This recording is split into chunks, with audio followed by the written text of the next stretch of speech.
Nah, sekarang kita akan mengevaluasi faktor terakhir dari semua hal yang akan kita evaluasi, yaitu sumber daya manusia. Di mana hal ini sangat penting karena tentunya sumber daya manusia inilah yang bisa menjadi tokoh sentral suksesnya atau tidaknya acara tersebut.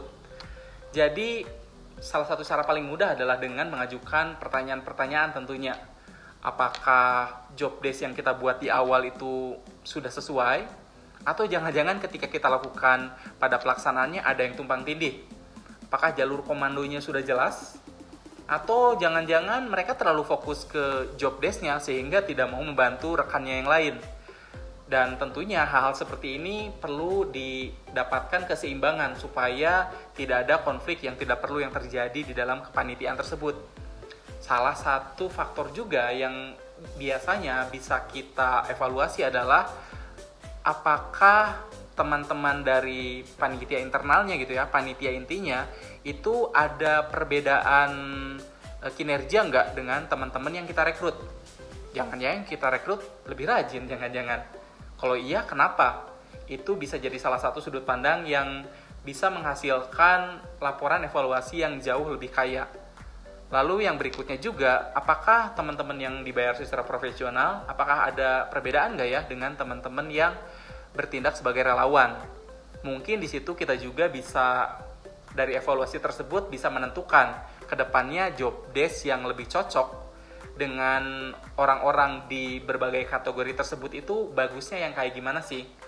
Ya, ketika misalnya ada teman-teman yang relawan, tentunya kita pun tidak bisa terlalu demanding ya, atau memberi tugas yang segitu rumitnya misalnya.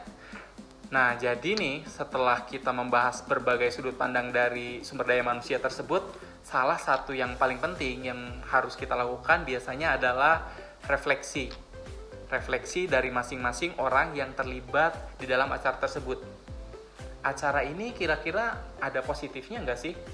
Buat orang lain, buat teman-teman satu tim, dan juga tentunya buat diri kita sendiri. Yang sudah bagus apa? Yang perlu ditingkatkan itu apa? Hal-hal seperti ini bisa sangat mendongkrak kinerja ke depannya ketika kita akan melakukan hal yang serupa.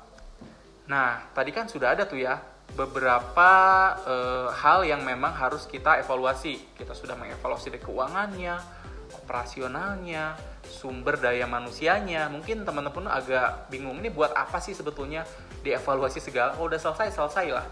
Ya, salah satunya adalah supaya kita bisa tahu apa yang sudah kita lakukan dengan benar, apa yang belum kita lakukan dengan benar, supaya kedepannya dampak yang kita hasilkan jauh lebih besar. Jadi baiknya hal-hal ini dicantumkan atau dilaporkan di laporan pertanggungjawaban acara kita. Jadi di sana nih, selain pertanggungjawaban acara apa yang terjadi, juga kita bisa memberi masukan atau rekomendasi yang memang sesuai dengan evaluasi apa yang sudah kita lakukan ke depannya. Sehingga kita bisa terus-menerus belajar ke depannya. Nah, diharapkan semua evaluasi yang kita lakukan pun tidak hanya evaluasi yang normatif saja, tetapi yang benar-benar bisa membawa dampak positif ke depannya. Nah, di sini kita sudah selesai melakukan evaluasi dan memang agak banyak ya poin-poin yang harus kita evaluasi, tapi teman-teman jangan khawatir, kami pun akan mencantumkan nanti kira-kira lembar checklist hal-hal penting apa saja sih yang bisa dijadikan dasar evaluasi teman-teman supaya menghasilkan kegiatan yang jauh lebih berdampak ke depannya. Oleh karena itu, sekian dari bahan evaluasi.